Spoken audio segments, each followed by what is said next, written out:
ওয়াকফ বিক্ষোভে অশান্ত হয়ে উঠেছিল মুর্শিদাবাদ। জাফরাবাদে বাবা ছেলেকে ঘর থেকে টেনে নিয়ে গিয়ে নৃশংসভাবে খুন করা হয়। সেই ঘটনাতেই গ্রেফতার আরও একজন। হাওড়ার ডোমজুর থেকে ফেকারুল শেখ নামে এক ব্যক্তিকে গ্রেফতার করা হয়েছে।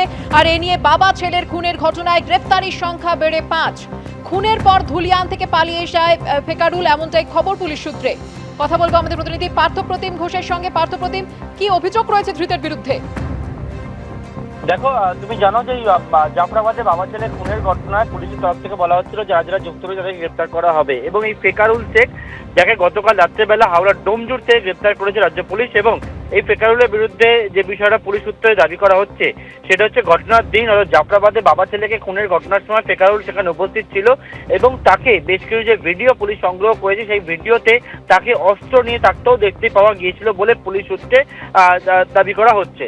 এবং সেই মতোই ফেকারুলকে খোঁজ করা হচ্ছিল, কিন্তু ঘটনার পর ফেকারুল পালিয়ে যায় এবং পালিয়ে গিয়ে এখানে রাজমিস্ত্রির কাজে লিপ্ত হয়েছিল, এবং সেই তারপর ডোমজুর থেকে গতকাল রাত্রিবেলায় ফেকারুলকে গ্রেপ্তার করেছে পুলিশ। এবং যে বিষয়ে জানা যাচ্ছে ফেকারুলের বাড়িও কিন্তু এই শামশেরগঞ্জ থানা এলাকাতেই, এবং এই নিয়ে বাবা ছেলে জাফরাবাদে বাবা ছেলে খুনের ঘটনায় ফেকারুলকে নিয়ে গ্রেপ্তারির সংখ্যা দাঁড়ালো 5। ধন্যবাদ পার্থপ্রতিম। আসছে পরের খবরে। ঝোড়ো হাওয়ায় দীঘায় গেট ভেঙে পড়ে আহত হলেন বেশ কয়েকজন পথচারী। রাস্তা পারাপারের সময় হঠাৎই গেটটি ভেঙে পড়ে। অক্ষয় তৃতীয়াতে দীঘাতে উদ্বোধন হবে জগন্নাথ মন্দির, সেই উপলক্ষে সাজো সাজো রব সৈকত নগরীতে। জমকালো আলোয় সমুদ্র নগরীকে সাজাতে রাস্তা জুড়ে বসানো হয়েছে গেট। সেরকমই একটি গেট আচমকা ভেঙে পড়ে। দ্রুত গেটটি মেরামতের কাজও শুরু হয়। দীঘার ছবি আপনারা দেখতে পাচ্ছেন। রাস্তা পারাপারের সময় আচমকা গেটটি ভেঙে পড়ে। আহত হয়েছেন বেশ কয়েকজন পথচারী।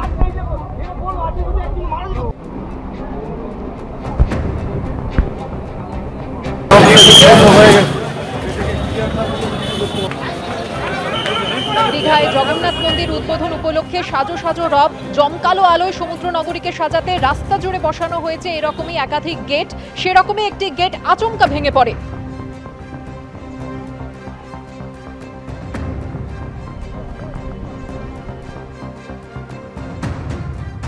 মুম্বাইয়ের ইডি দপ্তরে বিধ্বংসী আগুন। যেমনটা জানা যায় যে গুরুত্বপূর্ণ বেশ কিছু নথি পুড়ে ছাই হয়ে গিয়েছে বলে অনুমান করা হচ্ছে, যদিও হতাহতের কোনো খবর নেই। শনিবার গভীর রাতে ইডি দপ্তরে আগুন লেগে যায়। মুম্বাইয়ের বালার্ড এস্টেট এলাকায় একটি 6তলা ভবনে কেন্দ্রীয় তদন্তকারী সংস্থার দপ্তরে আগুন লাগে। মুম্বাইয়ের ইডি দপ্তরে বিধ্বংসী আগুন। দপ্তরে মজুদ বহু নথিপত্র পুড়ে গিয়েছে বলে অনুমান। শনিবার গভীর রাতে ইডি দপ্তরে আগুন লাগে, যদিও হতাহতের কোনো খবর মেলেনি।